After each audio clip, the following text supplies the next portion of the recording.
The Contra series has always been known for its brutal difficulty and awesome side-scrolling set pieces. You shoot aliens, dodge projectiles, and try not to break your controller in frustration. The Contra series requires patience. Most of the games consist of trial-and-error gameplay, and every death is your fault. No hand-holding, no forgiveness, pure punishment for any mistakes. Developed and published by Konami, Contra Hard Corps was released for the Sega Genesis in August 1994. It was the first Contra game to be released for a Sega console, and it often contends with Contra 3 for being the best game in the series. Both games have their ups and downs, but one thing that's definitely certain is that both games will kick your ass. So let's take a look at Contra Hard Corps and see how it will put you in your place.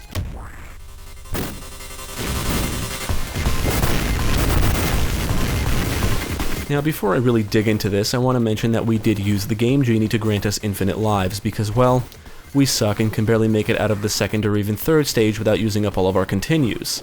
With that said, Contra Hard Corps has no difficulty modes. It's just pure punishment. A second player can ease the burden, but even when I teamed up with Jeremy, we still got our asses handed to us. Just like all the mainline games, Hard Corps employs one-hit kills. You get shot, you die. Touch an enemy, you die. Contra veterans should be used to this and wouldn't expect anything different. However, unlike previous games, Hard Corps does focus on the story, complete with characters and even brief cutscenes with overlapping text.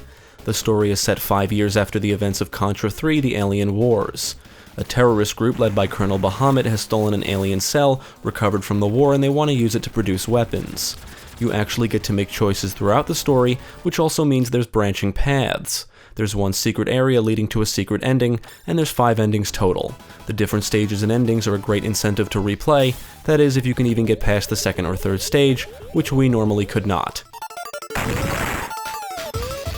Instead of playing as the normal Contra protagonists, Bill Reiser and Lance Bean, you have the option of 4 different characters, and when I say different, I mean different. Each character has their own appearance and weapon set among other differences. Ray is your standard soldier, similar to Bill and Lance, and his arsenal consists of many of the classic Contra weapons we all know and love, including the spread shot. Sheena is a female soldier and guerrilla specialist. Brownie is a small combat robot with the ability to double jump, and he can slowly hover back down. Last but not least is Fang, arguably the most popular character out of the 4. He's definitely my favorite. Fang is a genetically and cybernetically altered wolf-like humanoid. He's got a chain gun for an arm. A fucking chain gun for an arm. And he wears sunglasses because that's just what the great ones do.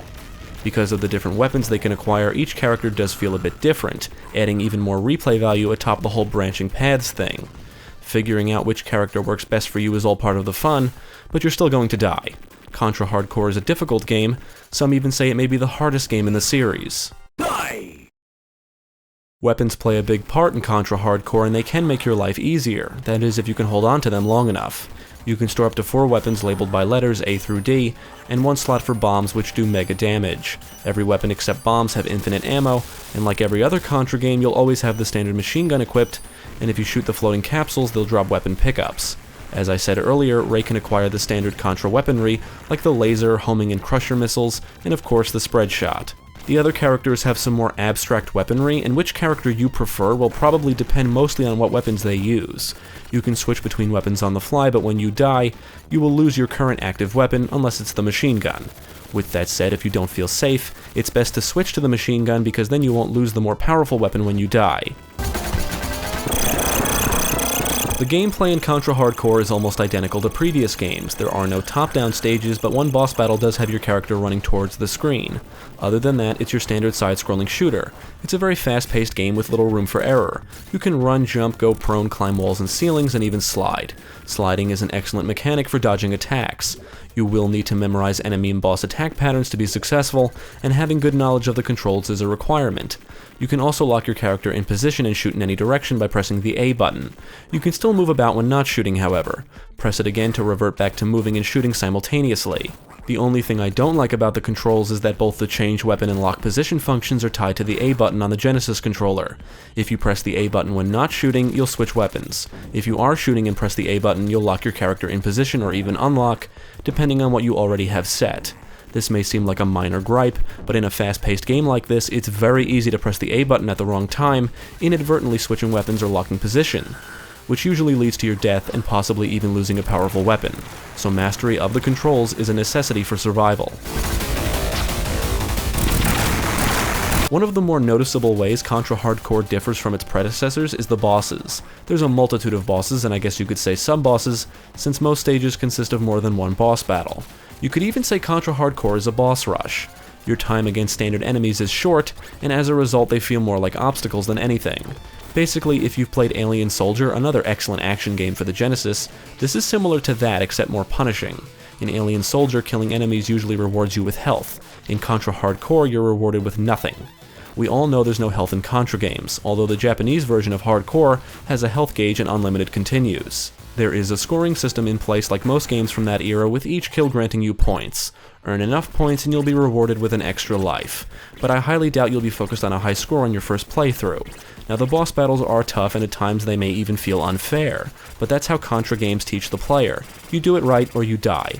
Now I can understand why some people may not care for this entry. It does feel like you're fighting a boss every 2 minutes. You can only have up to a max of 3 lives to start with, and if you lose them all you need to use up a continue. Lose all of your continues and it's game over. Thankfully there are checkpoints, so you don't need to restart an entire stage after using a continue, but knowing you may have to fight a boss all over again can be frustrating. The standard enemies that are here are made up of humanoid and robotic baddies in the beginning of the game, but as you progress in that typical Contra style, things get weird. This goes for bosses too. You'll end up battling what I think are mutants and other various alien-like creatures accompanied by trippy backgrounds and other crazy shit.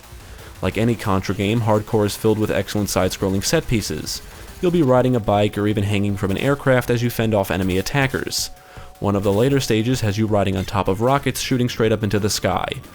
Luckily, the game consists of some great 16-bit visuals with excellent parallax scrolling and detailed backgrounds. When you reach the first boss, you'll first see him appear in the background, towering over the cityscape before firing a devastating laser of destruction. Then he'll jump your way and land right behind you. In another stage, you'll be riding on top of a moving train, and the giant boss will come running onto the screen before attempting to stop the train.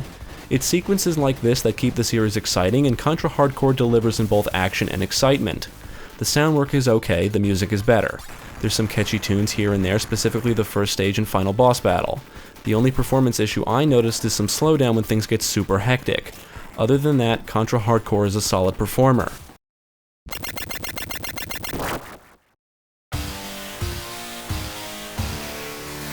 Ultimately, Contra Hard Corps is one of the best games in the series. It's also one of the most difficult. There is no easy mode or hit points or health. You either win or you die. Do I think it's better than Contra 3? No. However, that doesn't mean I don't understand why Contra fans may prefer Hard Corps over Contra 3. For me personally, I just prefer the standard enemy gauntlets before reaching a stage's end boss. But if you prefer or simply enjoy boss rush gameplay, Contra Hard Corps should be on your list. I would definitely recommend this to fans of the Contra series, action games, and side-scrolling shooters. Thanks to the multiple characters, branching paths, and 5 possible endings, there's plenty of replay value. But only through memorization and dedication can one truly survive the punishment that is Contra Hard Corps.